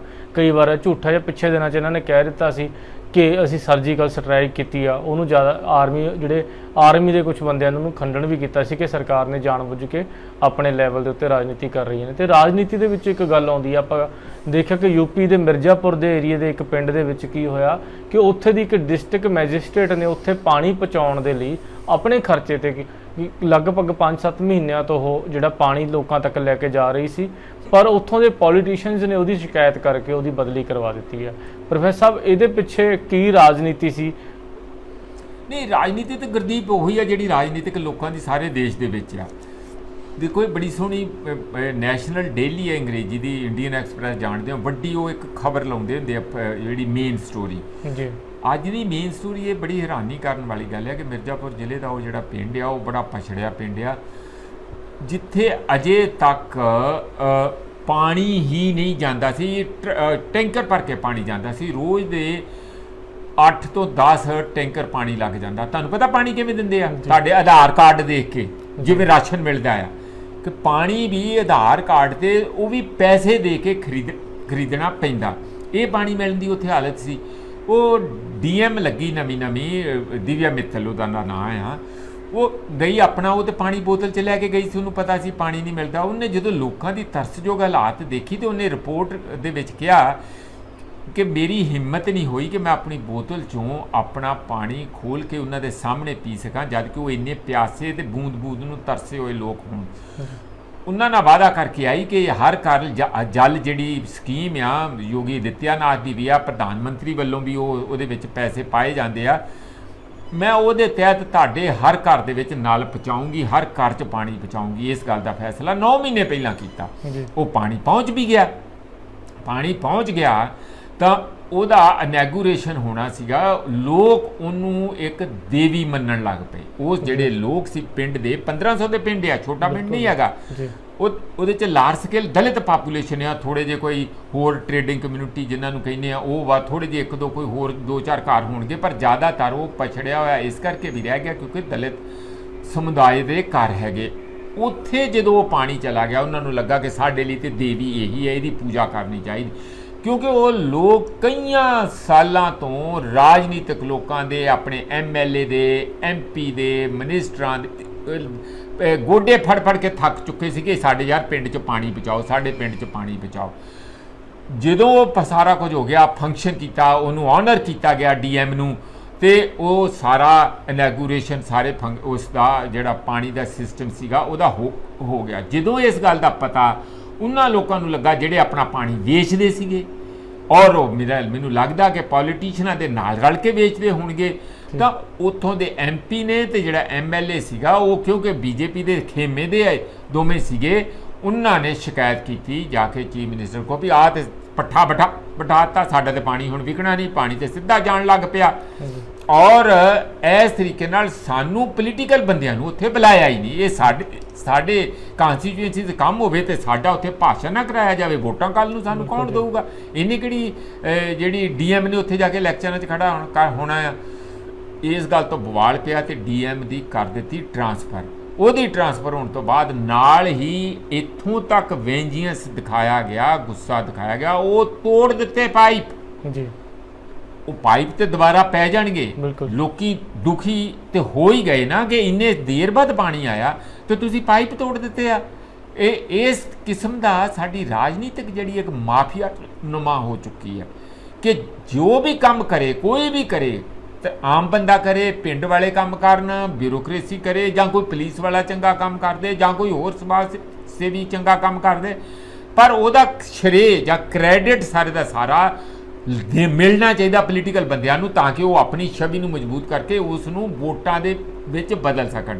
ਹੱਦ ਹੋ ਗਈ ਹੈ। ਦੇਸ਼ ਦਾ ਪੈਸਾ ਲਾਇਆ DM ਨੇ। ਤੁਹਾਨੂੰ ਕੀ ਤਕਲੀਫ ਸੀ? ਤੁਸੀਂ ਕਰ ਲੈਂਦੇ, ਤੁਸੀਂ ਆਪਣੇ ਗੁਣ ਗਵਾ ਲੈਂਦੇ, ਤੁਹਾਡਾ ਲੋਕ ਉੱਥੇ ਬੱਲੇ ਬੱਲੇ ਕਰਾ ਦਿੰਦੇ, ਪਰ ਤੁਸੀਂ ਰੋਕਿਆ, ਹੋਣ ਨਹੀਂ ਦਿੱਤਾ। ਜਦੋਂ ਉਹ ਕਿਸੇ ਨੇ ਕੀਤਾ ਤੇ ਤੁਸੀਂ ਉਹਦੀ ਟਰਾਂਸਫਰ ਕਰਦੇ, ਉਹਨੂੰ ਦੰਡਿਤ ਕਰਦੇ ਆ, ਸਨਮਾਨ ਕਰਨ ਦੀ ਜਗ੍ਹਾ ਦੰਡਿਤ ਕਰਦੇ ਆ। ਇਹ ਬਹੁਤ ਸਾਡੇ ਦੇਸ਼ ਦੇ ਵਿੱਚ ਰਾਜਨੀਤੀ ਦਾ ਕਿਹੋ ਜਿਹਾ ਘਿਨਾਉਣਾ ਚਿਹਰਾ ਹੋ ਚੁੱਕਾ ਆ, ਇਹ ਸਾਡੇ ਸਾਹਮਣੇ ਸਾਨੂੰ ਨਜ਼ਰ ਇਹਨਾਂ ਗੱਲਾਂ ਤੋਂ ਆਉਂਦਾ। ਵੈਸੇ ਮੈਨੂੰ ਇਹ ਪੂਰਨ ਭਰੋਸਾ ਹੀ ਸਮਝੋ ਗੁਰਦੀਪ ਕਿ ਸਾਡੀ ਜਿਹੜੀ ਰਾਜਨੀਤੀ ਹੈ ਉਹ ਕਹਿਣ ਨੂੰ ਡੈਮੋਕ੍ਰੇਸੀ ਆ, ਅਸਲ 'ਚ ਕਈ ਵਾਰੀ ਤਾਂ ਇੰਝ ਲੱਗਦਾ ਕਿ ਸ਼ਾਇਦ ਇੰਨੇ ਕ੍ਰਿਮੀਨਲ ਐਟੀਟਿਊਡ, ਇੰਨਾ ਲੋਕਾਂ ਨੂੰ ਦਬਾਉਣ ਵਾਲਾ, ਲੋਕਾਂ ਦੇ ਉੱਤੇ ਉਹਨਾਂ ਦੇ ਖੂਨ ਪਸੀਨੇ ਤੇ ਪਾਲਣ ਵਾਲਾ, ਔਰ ਇਸ ਕਿਸਮ ਨਾਲ ਤੁਸੀਂ ਗੁੰਡਾਗਰਦੀ ਵਾਲਾ ਕਈ ਵਾਰੀ ਵੀ ਰੂਪ ਜਿਹੜਾ ਪੋਲਿਟਿਕਸ ਦਾ ਸਾਡੇ ਦੇਸ਼ ਦੇ ਵਿੱਚ ਦਿਖਦਾ ਆ, ਇਹ ਸ਼ਾਇਦ ਅੰਗਰੇਜ਼ ਵੀ ਇੰਨਾ ਬੇਹੂਦਾ ਢੰਗ ਨਾਲ ਨਾ ਕਰਦੇ ਹੋਣ। ਨਹੀਂ ਤੇ ਤੁਸੀਂ ਸੋਚ ਕੇ ਦੇਖੋ ਕਿ ਜਿਹੜੇ 40-50 ਸਾਲਾਂ ਤੋਂ ਪਾਣੀ ਨੂੰ ਤਰਸ ਰਹੇ, ਬੂੰਦ-ਬੂੰਦ ਨੂੰ ਤਰਸ ਰਹੇ ਹੈ, ਉਹਨਾਂ ਦੇ ਘਰ ਪਾਣੀ ਗਿਆ, ਜਸ਼ਨ ਮਨਾਉਣ ਦੀ ਜਗ੍ਹਾ, ਉਸ DM ਨੂੰ ਵਧਾਈ ਦੇਣ ਦੀ ਜਗ੍ਹਾ, ਪ੍ਰਮੋਸ਼ਨ ਦੇਣ ਦੀ ਜਗ੍ਹਾ ਤੁਸੀਂ ਪਾਈਪ ਤੋੜ ਦਿੱਤੇ ਆ। ਇਹ ਕ੍ਰਿਮੀਨਲ ਨਹੀਂ ਹੈ ਤੇ ਕੀ ਹੈਗਾ? ਇਸ ਲਈ ਸਾਡੀ ਜਿਹੜੀ ਰਾਜਨੀਤੀ ਆ ਉਹਦੇ 'ਚ ਬਹੁਤ ਸੁਧਾਰ ਕਰਨ ਦੀ ਲੋੜ ਆ, ਨਹੀਂ ਤੇ ਇਸ ਦੇਸ਼ ਦੀ ਡੈਮੋਕ੍ਰੇਸੀ ਦਾ, ਸੰਵਿਧਾਨ ਦਾ ਤੇ ਇਹਨਾਂ ਰਾਜਨੀਤਿਕ ਪਾਰਟੀਆਂ ਦਾ ਰੱਬ ਹੀ ਰੱਖ। ਪ੍ਰੋਫੈਸਰ ਸਾਹਿਬ, ਇੱਕ ਪਾਸੇ ਤਾਂ ਆਪਾਂ ਦੇਖਿਆ ਕਿ ਇੱਕ ਡਿਸਟ੍ਰਿਕਟ ਮੈਜਿਸਟ੍ਰੇਟ ਨੇ ਖੁਦ ਆਪਣੇ ਯਤਨਾਂ ਕਰਕੇ ਲੋਕਾਂ ਦੇ ਘਰਾਂ ਤੱਕ ਪਾਣੀ ਪਹੁੰਚਾਇਆ, ਪਰ ਦੂਜੇ ਪਾਸੇ ਆਪਾਂ ਗੱਲ ਕਰੀਏ ਪੰਜਾਬ ਦੀ, ਪੰਜਾਬ ਦੇ ਵਿੱਚ ਸਾਡੇ ਮੁੱਖ ਮੰਤਰੀ ਸਾਹਿਬ ਨੇ ਲਗਭਗ 7-8 ਮਹੀਨੇ ਪਹਿਲਾਂ ਆਰਡਰ ਕੀਤੇ ਸੀ ਕਿ ਜਿਹੜੀਆਂ ਜ਼ਮੀਨਾਂ ਨੂੰ ਦੱਬਿਆ ਹੋਇਆ ਕਿਸੇ ਨੇ ਉਹਨਾਂ ਨੂੰ ਛਡਵਾਇਆ ਜਾਵੇ। ਉਹਨਾਂ ਆਰਡਰਾਂ ਦੇ ਵਿੱਚ ਇੱਕ ਗੱਲ ਕਰੀਏ, ਇੱਕ ਸਟੋਰੀ ਅੱਜ ਦੀ ਜਿਹਦੇ ਵਿੱਚ ਇਹ ਆ ਕਿ ਲਗਭਗ 500 ਕਰੋੜ ਰੁਪਏ ਦੀ ਜਿਹੜੀ ਜ਼ਮੀਨ ਹੈਗੀ ਆ ਰੀਅਲ estate ਵਾਲਿਆਂ ਨੇ ਦੱਬੀ ਹੋਈ ਆ, ਤੇ ਆਰਡਰ ਹੋਣ ਦੇ ਬਾਵਜੂਦ ਵੀ ਉਹ ਹਲੇ ਤੱਕ ਜਿਹੜੀ ਸਾਡੀ ਜਿਹੜੀ ਕਾਰਵਾਈ ਕਰਨੀ ਸੀ, ਪ੍ਰਸ਼ਾਸਨਿਕ ਕਾਰਵਾਈ ਨਹੀਂ ਹੋਈ ਹੈਗੀ, ਹਲੇ ਤੱਕ ਉਹਨਾਂ ਦੇ ਕਬਜ਼ੇ ਦੇ ਵਿੱਚ ਆ। ਪ੍ਰੋਫੈਸਰ ਸਾਹਿਬ, ਇਹਦੇ ਪਿੱਛੇ ਕੀ ਸਰਕਾਰਾਂ ਵੀ ਨਾਲ ਰਲੀਆਂ ਹੋਈਆਂ ਨੇ, ਜਾਂ ਫਿਰ ਜਿਹੜੀ ਅਟੈਂਸ਼ਨ ਆ ਜਿਹੜੀ ਉਹ ਸਿਰਫ ਤੇ ਸਿਰਫ ਜਿਹੜੇ ਛੋਟੇ ਗਰੀਬ ਕਿਸਾਨ ਸੀ ਜਾਂ ਗਰੀਬ ਮਜ਼ਦੂਰ ਸੀ ਉਹਨਾਂ ਦੇ ਕੋਲ, ਕਿਸੇ ਕੋਲ 2 ਏਕੜ ਜਗ੍ਹਾ ਸੀ, ਕਿਸੇ ਕੋਲ 5-5 ਮਰਲੇ ਵੀ ਸੀ, ਉਹ ਵੀ ਛਡਵਾਈ ਗਈ ਆ ਇਹ ਕਹਿ ਕੇ ਕਿ ਤੁਸੀਂ ਸ਼ਾਮਲਾਟ ਦੱਬੀ ਹੋਈ ਆ, ਪਰ ਦੂਜੇ ਪਾਸੇ ਜਿਹੜੇ ਇਹ ਰੀਅਲ estate ਵਾਲੇ ਨੇ ਇਹਨਾਂ ਨੇ ਜਗ੍ਹਾ ਦੱਬੀ ਹੋਈ। ਤੇ ਨਹੀਂ ਦੇਖੋ, ਇਹਦੇ ਹੈਗੀਆਂ ਕੰਪਨੀਆਂ ਜਿਹੜੀਆਂ ਵੱਡੀਆਂ ਕੰਪਨੀਆਂ, ਇਹ 5 ਜ਼ਿਲ੍ਹਿਆਂ ਦੇ ਵਿੱਚ ਹੋਇਆ, ਜਿਸ ਤਰ੍ਹਾਂ ਮੋਹਾਲੀ 'ਚ ਵੀ ਆ, ਪਟਿਆਲੇ ਆ, ਜਲੰਧਰ, ਲੁਧਿਆਣੇ, ਅੰਮ੍ਰਿਤਸਰ, ਇਹਨਾਂ ਜ਼ਿਲ੍ਹਿਆਂ ਦੇ ਵਿੱਚ ਖੋਜਬੀਨ ਕਰਕੇ ਪਤਾ ਲੱਗਾ ਕਿ 80-85 ਏਕੜ ਜ਼ਮੀਨ ਇਹੋ ਜਿਹੀ ਹੈ ਜਿਹੜੀ ਪੰਚਾਇਤਾਂ ਦੀ ਜ਼ਮੀਨ ਹੈ, ਤੇ ਇਹਨਾਂ ਨੇ ਇਨਕਰੋਚ ਕਰ ਲਈ ਜੀ, ਉਹਨੂੰ ਵਿੱਚੇ ਦੂਜੀ ਜ਼ਮੀਨ ਦੇ ਰਲਾ ਕੇ ਵੇਚ-ਵੂਚ ਦਿੱਤਾ, ਪੈਸੇ ਬਣਾ ਲਏ ਆ, ਔਰ ਉਹ ਕਾਗਜ਼ਾਂ ਦੇ ਵਿੱਚ ਪੰਚਾਇਤਾਂ ਦੀ ਜ਼ਮੀਨ ਬੋਲਦੀ ਆ। ਅੱਜ ਦੀ ਤਰੀਕ ਵਿੱਚ ਉਹਦੀ ਵੈਲਿਊ 500 ਕਰੋੜ ਆ। ਜਦੋਂ ਇਸ ਗੱਲ ਦੀ ਸ਼ਿਕਾਇਤ ਭਗਵੰਤ ਮਾਨ ਹੋਣਾ ਕੋ 8-9 ਮਹੀਨੇ ਪਹਿਲਾਂ ਪਹੁੰਚੀ ਤਾਂ ਉਹਨਾਂ ਨੇ ਆਰਡਰ ਕੀਤਾ ਸੀਗਾ ਕਿ ਡੀਸੀਆਂ ਨੂੰ ਕਿ ਇਹਨੂੰ 90 ਦਿਨ ਦੇ ਅੰਦਰ ਅੰਦਰ ਸਾਰੀ ਤਹਿਕੀਕਾਤ ਕਰਕੇ ਇਹ ਜਿਹੜੀ ਜ਼ਮੀਨ ਹੈ ਛੁਡਵਾਈ ਜਾਏ।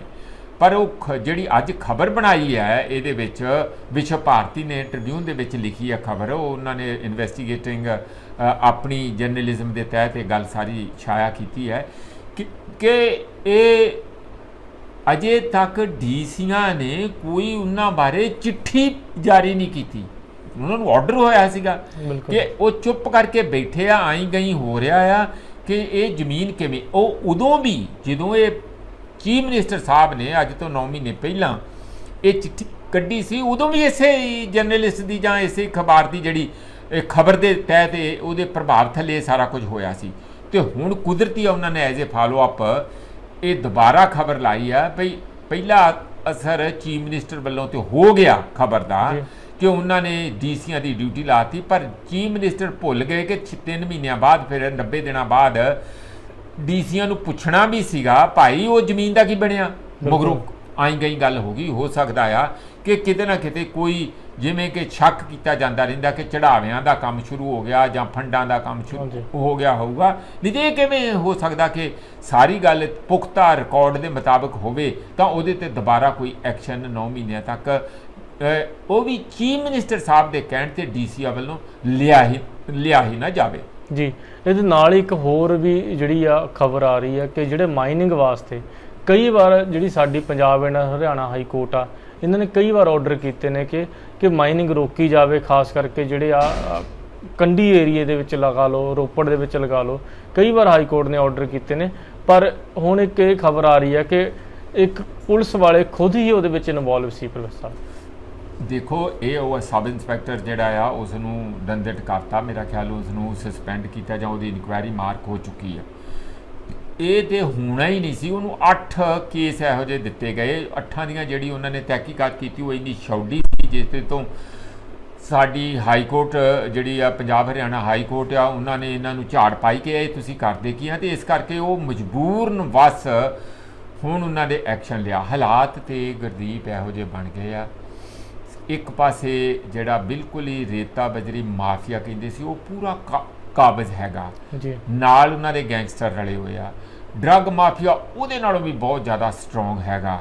ਤੇ ਜਿਹੜੀ ਸਾਡੀ ਪੋਲੀਟਿਕਸ ਆ ਜਾਂ ਪੋਲੀਟੀਕਲ ਕਲਚਰ ਸਾਡੇ ਇੱਥੇ ਦਾ ਬਣ ਗਿਆ ਉਹ ਵੀ ਮਾਫੀਆ ਨੁਮਾ ਹੀ ਹੈਗਾ। ਜਿਵੇਂ ਆ ਤੁਸੀਂ ਆ ਹੁਣੇ ਦਿਵਿਆ ਮਿੱਤਲ ਦੀ ਡੀਐਮ ਦੀ ਮਿਰਜ਼ਾਪੁਰ ਦੀ ਜਿਹੜੀ ਤੁਹਾਨੂੰ ਕਹਾਣੀ ਸਾਰੀ ਈਸਟ ਯੂਪੀ ਦੀ ਸੁਣਾ ਕੇ ਹਟੇ ਆ, ਉਹ ਵੀ ਇੰਝ ਹੀ ਬਿਹੇਵ ਕਰਦੇ ਆ।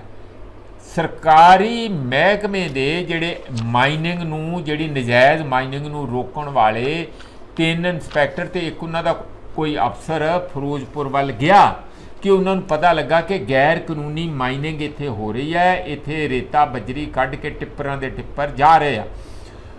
ਜਦੋਂ ਉੱਥੇ ਉਹ ਪਹੁੰਚਣਾ ਸੀ ਉਹਨਾਂ ਨੇ ਪਹੁੰਚਣ ਤੋਂ ਪਹਿਲਾਂ ਹੀ ਉਹਨਾਂ ਤੇ ਫਾਇਰਿੰਗ ਹੋਈ, ਜ਼ਖਮੀ ਕਰਤੇ, ਕੁੱਟੇ ਮਾਰੇ, ਬੰਦੂਕਾਂ ਲੈ ਕੇ ਗੰਨਿਆਂ 'ਚ ਲੁਕੇ ਹੋਏ ਸੀ ਮਾਈਨਿੰਗ ਮਾਫੀਆ ਦੇ ਬੰਦੇ। ਇਹ ਤੇ ਹਾਲਾਤ ਆ, ਤੁਸੀਂ ਜਾ ਕੇ ਕੋਈ ਮੀਡੀਆ ਵਾਲਾ ਉਹਨਾਂ ਦੀ ਕੋਈ ਰਿਪੋਰਟ ਨਹੀਂ ਦੇ ਸਕਦਾ, ਉਹ ਕੁੱਟਮਾਰ ਕਰਦੇ ਆ, ਹੋਰ ਕਰਦੇ ਆ।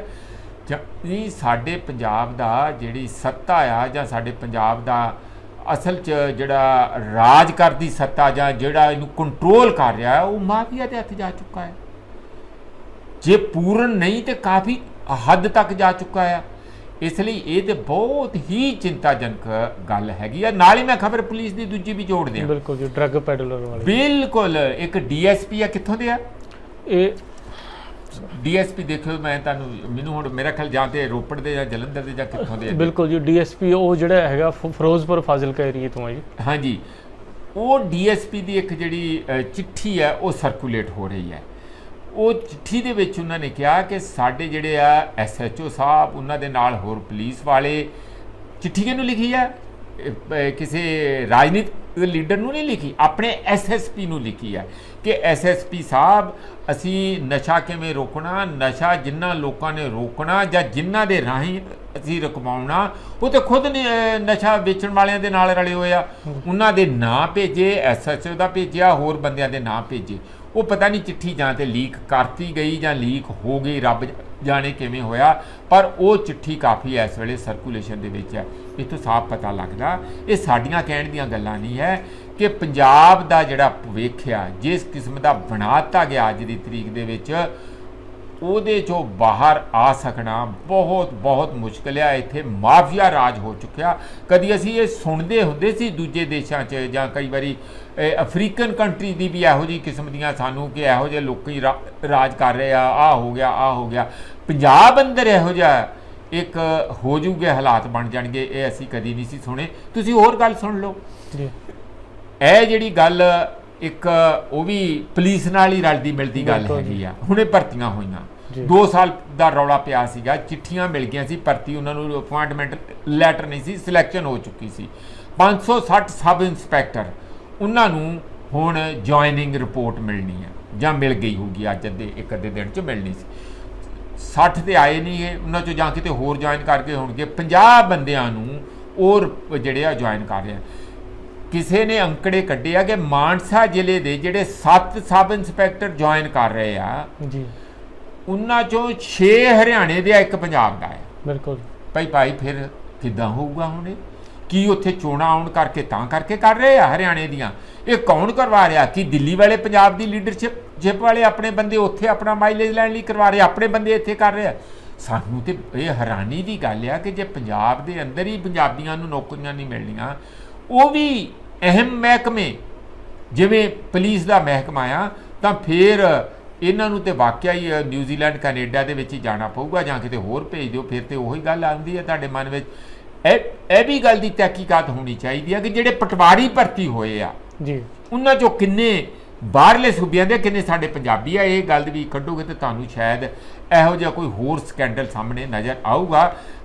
ਪੰਜਾਬ ਨੂੰ ਇਸ ਵੇਲੇ ਜਿਸ ਕਿਸਮ ਨਾਲ ਲਾਵਾਰਸ ਜਾਂ ਜਿਸ ਕਿਸਮ ਨਾਲ ਇਹਨੂੰ ਯਤੀਮ ਤੌਰ ਤੇ ਕਰਕੇ ਛੱਡ ਦਿੱਤਾ ਗਿਆ ਰਾਜਨੀਤਿਕ ਲੋਕਾਂ ਵੱਲੋਂ, ਔਰ ਜਿਹੜੇ ਬਾਕੀ ਦੇ ਸਾਰੇ ਬੰਦੇ ਅਸੀਂ ਅਲੱਗ-ਅਲੱਗ ਕਿਸਮ ਦੇ ਮਾਫੀਆ, ਉਹਨਾਂ ਦੇ ਹੱਥ ਦੇ ਦਿੱਤਾ ਗਿਆ ਆ, ਇਹ ਕਾਫੀ ਚਿੰਤਾਜਨਕ ਗੱਲ ਆ। ਔਰ ਇਹਦੇ ਚੋਂ ਬਾਹਰ ਆਉਣ ਲਈ ਜਿਵੇਂ ਅਗਰਾਹਾਂ ਨੇ ਕਿਹਾ ਹੀ ਹੈ, ਅਗਰਾਹਾਂ ਉਹਨਾਂ ਨੇ 17 ਜ਼ਿਲ੍ਹਿਆਂ ਦੇ ਵਿੱਚ ਪ੍ਰੋਟੈਸਟ ਕਰਕੇ ਕਿਹਾ, ਜਿਹੜਾ BKU ਏਕਤਾ ਅਗਰਾਹਾਂ ਕਿਸਾਨਾਂ ਦੀ ਯੂਨੀਅਨ ਆ, ਕਿ ਇਸ ਵੇਲੇ ਜਿਸ ਪੱਧਰ ਦੇ ਉੱਤੇ ਅਸੀਂ 3 ਕਾਲੇ ਕਾਨੂੰਨ ਵਾਪਸ ਕਰਨ ਲਈ ਐਡਾ ਵੱਡਾ ਜਦੋਜਹਿਦ ਲੜੀ ਸੀ, ਪੰਜਾਬ ਦੇ ਅੰਦਰ ਨਸ਼ਿਆਂ ਨੂੰ ਤੇ ਮਾਫੀਆ ਨੂੰ ਖਤਮ ਕਰਨ ਲਈ, ਗੈਂਗਸਟਰਾਂ ਨੂੰ ਖਤਮ ਕਰਨ ਲਈ ਸਾਨੂੰ ਉਹਦੇ ਨਾਲੋਂ ਵੀ ਵਿਸ਼ਾਲ ਤੇ ਵੱਡਾ ਯੁੱਧ ਲੜਨਾ ਪਊਗਾ। ਕਹਿੰਦੇ ਅਸੀਂ ਇਸ ਗੱਲ ਲਈ ਤਿਆਰ ਹਾਂ। ਜੀ ਪ੍ਰੋਫੈਸਰ ਸਾਹਿਬ, ਇਹਦੇ ਨਾਲ ਹੀ ਆਪਾਂ ਜਿਹੜੀ ਤੁਸੀਂ ਗੱਲ ਕਰ ਰਹੇ ਸੀ ਕਿ ਬਾਹਰਲੇ ਸੂਬੇ ਵਾਲਿਆਂ ਨੂੰ ਜਿਹੜੀਆਂ ਨੌਕਰੀਆਂ ਪੰਜਾਬ ਦੇ ਵਿੱਚ ਦਿੱਤੀਆਂ ਜਾਂਦੀਆਂ ਨੇ, ਇਹਨੂੰ ਆਪਾਂ ਅਗਰ ਇਸ ਗੱਲ ਦੇ ਸੰਦਰਭ 'ਚ ਮੈਂ ਗੱਲ ਕਰਾਂ, ਕਈ ਸਟੇਟਾਂ ਨੇ ਇਨਕਲੂਡਿੰਗ ਹਰਿਆਣੇ ਨੇ ਵੀ ਇਹ ਰੂਲ ਪਾਸ ਕੀਤਾ ਹੋਇਆ, ਮੱਧ ਪ੍ਰਦੇਸ਼ ਨੇ ਕੀਤਾ ਹੋਇਆ, ਕਰਨਾਟਕਾ ਨੇ ਕੀਤਾ ਹੋਇਆ ਕਿ ਉੱਥੋਂ ਦੀਆਂ ਸਰਕਾਰਾਂ ਨੇ ਇੱਕ ਰੂਲ ਬਣਾਏ ਹੋਏ ਨੇ ਕਿ ਜਿਵੇਂ ਕਿ ਕਈ ਸਟੇਟਾਂ ਨੇ 85%, ਕਈਆਂ ਨੇ 95%, ਕਿ ਉਹਨੇ ਲਗਭਗ ਜਿਹੜੇ ਉੱਥੋਂ ਦੀ ਜੌਬ ਲੈਣ ਵਾਲੇ ਉਸੇ ਸਟੇਟ ਦੇ ਵਾਸੀ ਹੋਣਗੇ। ਇਸੇ ਤਰ੍ਹਾਂ ਪੰਜਾਬ 'ਚ ਵੀ ਕਈ ਵਾਰ ਮੰਗ ਉੱਠਦੀ ਰਹੀ ਆ ਕਿ ਪੰਜਾਬ ਦੀਆਂ ਨੌਕਰੀਆਂ ਦੇ ਵਿੱਚ ਜ਼ਿਆਦਾਤਰ ਇਹ ਹੋਣਾ ਚਾਹੀਦਾ, ਕਈ ਬੰਦੇ ਕਹਿੰਦੇ ਨੇ 80%, ਕਈ 90%, ਕਿ ਉਹਨੇ ਪਰਸੈਂਟੇਜ ਘੱਟੋ ਘੱਟ ਪੰਜਾਬ ਦੇ ਹੋਣ, ਬਾਕੀ ਜਿਹੜੇ 10% ਨੇ ਉਹ ਜਿਹੜੇ ਹੈਗੇ ਨੇ ਹੋਰ ਸਟੇਟਾਂ ਦੇ ਹੋਣ। ਇਹਦੇ ਨਾਲ ਹੀ ਇੱਕ ਹੋਰ ਗੱਲ ਆ ਕਿ ਪੰਜਾਬ ਸਰਕਾਰ ਨੇ ਇਹ ਵੀ ਜ਼ਰੂਰੀ ਕੀਤਾ ਸੀ ਕਿ ਕੋਈ ਵੀ ਸਾਰੀਆਂ ਸਟੇਟਾਂ ਕਰਦੀਆਂ ਨੇ, ਕੋਈ ਬਾਹਰਲੀ ਸਟੇਟ ਦਾ ਅਗਰ ਕੋਈ ਸਾਡੇ ਪੰਜਾਬ 'ਚ ਜੌਬ ਲੈਣਾ ਚਾਹੁੰਦਾ ਤਾਂ ਉਹਨਾਂ ਨੂੰ ਪੰਜਾਬੀ ਦਾ ਟੈਸਟ ਪਾਸ ਕਰਨਾ ਪਵੇਗਾ। ਇਸੇ ਤਰੀਕੇ ਨਾਲ ਜਿਵੇਂ ਸਾਡੇ ਜਿਹੜੇ ਲੋਕ ਨੇ ਕੈਨੇਡਾ ਜਾਂਦੇ ਨੇ ਅੰਗਰੇਜ਼ੀ ਸਿੱਖਣੀ ਪੈਂਦੀ ਆ, ਪਰ ਪੰਜਾਬ ਦੇ ਵਿੱਚ ਜਿਹੜਾ ਪੰਜਾਬ ਦਾ ਟੈਸਟ ਪਾਸ ਕਰਨ ਦੇ ਲਈ ਇੱਕ ਭਾਸ਼ਾ ਵਿਭਾਗ ਟੈਸਟ ਲੈਂਦੀ ਆ, ਇੱਕ ਲੈਂਦੇ ਨੇ ਪੰਜਾਬ ਸਕੂਲ ਐਜੂਕੇਸ਼ਨ ਬੋਰਡ ਵਾਲੇ। ਇਹ ਟੈਸਟਾਂ ਦੇ ਬਾਰੇ ਇਹ ਰਿਪੋਰਟਾਂ ਆਈਆਂ ਨੇ, ਕਈ ਅਖਬਾਰਾਂ 'ਚ ਵੀ ਛਪੀਆਂ ਨੇ ਕਿ ਇਹ ਜਿਹੜੇ ਟੈਸਟ ਨੇ ਇਹਦੇ ਵਾਸਤੇ ਜ਼ਿਆਦਾ ਤਿਆਰੀ ਨਹੀਂ ਹੁੰਦੀ, ਲਗਭਗ ਜਿਹੜੇ ਪੇਪਰ ਨੇ ਉਹ ਸੈਟਿੰਗ ਦੇ ਨਾਲ ਕਰਵਾ ਦਿੱਤੇ ਜਾਂਦੇ ਨੇ, ਜਿਹਦੇ ਨਾਲ ਕਈ ਇੱਦਾਂ ਦਾ ਵੀ ਹੋਇਆ ਕਿ ਬਾਹਰਲੀਆਂ ਸਟੇਟਾਂ ਵਾਲੇ ਪੰਜਾਬ 'ਚ ਜੌਬ ਲੈ ਜਾਂਦੇ ਨੇ, ਉਸ ਤੋਂ ਬਾਅਦ ਉਹਨਾਂ ਨੂੰ ਪੰਜਾਬੀ ਨਹੀਂ ਆਉਂਦੀ ਹੈਗੀ। ਕੀ ਇੱਦਾਂ ਦਾ ਕਾਨੂੰਨ ਪ੍ਰੋਫੈਸਰ ਬਣਨਾ ਚਾਹੀਦਾ ਜਾਂ ਨਹੀਂ ਬਣਨਾ ਚਾਹੀਦਾ? ਨਹੀਂ, ਬਿਲਕੁਲ ਬਣਨਾ ਚਾਹੀਦਾ ਆ। ਜੋ ਇਹ ਤੇ ਕੋਈ ਗੱਲ ਹੀ ਨਹੀਂ ਹੈ। ਭਾਸ਼ਾ ਸਿੱਖਣ ਨਾਲ ਇਹ ਮਤਲਬ ਥੋੜ੍ਹੀ ਆ ਕਿ ਤੁਸੀਂ ਹੁਣ ਉਹ ਠੀਕ ਹੈ ਸਾਲ 'ਚ 3-4 ਵਾਰੀ ਕਰਾਉਂਦੇ ਆ। ਇੱਕ ਬੰਦੇ ਦਾ ਮੈਨੂੰ ਫੋਨ ਆਇਆ ਆ ਕੱਲ੍ਹ ਵੀ ਇਹ ਤੇ ਬਹੁਤ ਧੱਕਾ ਆ, ਕਹਿੰਦਾ ਅਸੀਂ ਸਕੂਲ ਐਜੂਕੇਸ਼ਨ ਬੋਰਡ ਨੂੰ ਜਾ ਕੇ ਮਿਲੇ ਕਿ ਤੁਸੀਂ ਜੋ ਇਹ ਧੜਾ ਸਰਟੀਫਿਕੇਟ 10ਵੀਂ ਪਾਸ ਦੇ ਦੇਈ ਜਾਂਦੇ ਆ, 3,500 ਰੁਪਈਆ ਲੈਂਦੇ, ਸਾਰੀ ਫੀਸ ਹੈਗੀ ਆ, ਔਰ ਉਸ ਨੂੰ ਉਹ 3-4 ਵਾਰੀ ਟੈਸਟ ਕਰਦੇ ਆ, ਸਾਰੇ ਬੰਦੇ ਟੈਸਟ ਪਾਸ ਕਰ ਜਾਂਦੇ ਆ। ਕਿਵੇਂ ਹੁੰਦਾ ਕਿਵੇਂ ਨਹੀਂ ਹੁੰਦਾ, ਕੌਣ ਕਰਦਾ ਕਿਵੇਂ ਨਹੀਂ ਕਰਦਾ, ਸਾਨੂੰ ਨਹੀਂ ਪਤਾ। ਉਹਨਾਂ ਨੇ ਉਲਟਾ ਬੋਰਡ ਵਾਲੇ ਪੁੱਛਦੇ ਉਸ ਇੰਪਲਾਈ ਨੂੰ ਵੀ ਤੁਸੀਂ ਗਵਰਨਮੈਂਟ ਇੰਪਲਾਈ ਹੋ? ਕਹਿੰਦੇ ਹਾਂ ਜੀ ਅਸੀਂ ਸਰਕਾਰੀ ਇੰਪਲਾਈ ਹਾਂ। ਉਹ ਕਹਿੰਦੇ ਅਸੀਂ ਸਰਕਾਰੀ ਇੰਪਲਾਈ ਨਹੀਂ, ਸਾਨੂੰ ਤੇ ਇੰਜ ਹੀ ਟੈਸਟ ਰੱਖ ਕੇ ਪੈਸਾ ਇਕੱਠਾ ਕਰਕੇ ਆਪਣੇ ਬੋਰਡ ਨੂੰ ਚਲਾਉਣਾ ਪੈਂਦਾ। ਹੁਣ ਇਹ ਕਿੱਥੋਂ ਤੱਕ ਸੱਚਾਈ ਹੈ? ਇਹ ਜਿਹੜੇ ਬੰਦੇ ਸੁਣਦੇ ਆ, ਬੋਰਡ ਵਾਲੇ ਸੁਣਦੇ ਆ ਜਾਂ ਸਰਕਾਰ ਸੁਣਦੀ ਆ, ਉਹ ਜਾਣਨ। ਪਰ ਅਸਲੀਅਤ ਇਹ ਹੈ ਕਿ ਇਹ ਇੱਕ ਆਪਣੇ ਆਪ 'ਚ ਸਕੈਮ ਦੇ ਤੌਰ ਤੇ ਬਣਦਾ ਜਾ ਰਿਹਾ। ਕਹਿਣ ਨੂੰ ਤਾਂ ਬੜਾ ਸੋਹਣਾ ਲੱਗਦਾ ਕਿ 10ਵੀਂ ਤੱਕ ਉਹਨਾਂ ਨੇ ਪੰਜਾਬੀ ਕੀਤੀ, 10ਵੀਂ ਪੱਧਰ ਦੀ ਪੰਜਾਬੀ ਕੀਤੀ ਹੋਈ ਆ, ਪਰ ਮੈਂ ਕਹਿੰਦਾ ਕੀਤੀ ਵੀ ਹੋਵੇ, ਜਿਹੜੇ ਇੱਥੇ ਪੈਦਾ ਹੋਏ ਆ, ਜਿਹੜੇ ਲੂਰ ਕਰਦੇ ਫਿਰਦੇ ਆ ਬੱਚੇ ਸਾਡੇ, ਨਸ਼ੇ ਦੇ ਵਿੱਚ ਜਾ ਰਹੇ ਆ, ਉਹਨਾਂ ਨੂੰ ਕੋਈ ਜੌਬ ਨਹੀਂ ਮਿਲ ਰਹੀ, ਉਹਨਾਂ ਨੂੰ ਕੌਣ ਦੇਖੂਗਾ? ਬਾਕੀ ਦੇ ਸੂਬੇ ਨਹੀਂ ਦੇਖਣਗੇ। ਜੇ ਸਾਡੀ ਸਰਕਾਰ ਨਹੀਂ ਦੇਖੂਗੀ ਤਾਂ ਫਿਰ ਅਸੀਂ ਉਹਨਾਂ ਨੂੰ ਇੱਕ ਕਿਸਮ ਦਾ ਲਾਵਾਰਸ ਹੀ ਛੱਡ ਰਹੇ ਹਾਂ। ਜੀ ਬਹੁਤ ਬਹੁਤ ਧੰਨਵਾਦ ਪ੍ਰੋਫੈਸਰ ਸਾਹਿਬ ਗੱਲਬਾਤ ਲਈ। ਇਹ ਸਨ ਅੱਜ ਦੇ ਮੁੱਦੇ, ਤੇ ਅਗਲੇ ਪ੍ਰੋਗਰਾਮ ਦੇ ਵਿੱਚ ਅਸੀਂ ਕੁਝ ਨਵੇਂ ਮੁੱਦੇ ਲੈ ਕੇ ਆਵਾਂਗੇ। ਉਦੋਂ ਤੱਕ ਬਣੇ ਰਹਿਣ ਲਈ ਤੁਹਾਨੂੰ ਹਰ ਤਰ੍ਹਾਂ ਦੀ ਖਬਰ ਸਭ ਤੋਂ ਪਹਿਲਾਂ ਵੇਖਣ ਲਈ ਸਬਸਕ੍ਰਾਈਬ ਕਰੋ ਚੈਨਲ ਕਾਂਸ਼ੀ ਟੀਵੀ। ਹਰ ਅਪਡੇਟ ਦਾ ਸੰਕੇਤ ਮਿਲਦਾ ਰਹੇ, ਦਬਾਓ ਬੈਲ ਆਈਕਨ ਅਤੇ ਲਾਈਕ ਕਰੋ ਫੇਸਬੁੱਕ ਪੇਜ ਕਾਂਸ਼ੀ ਟੀਵੀ।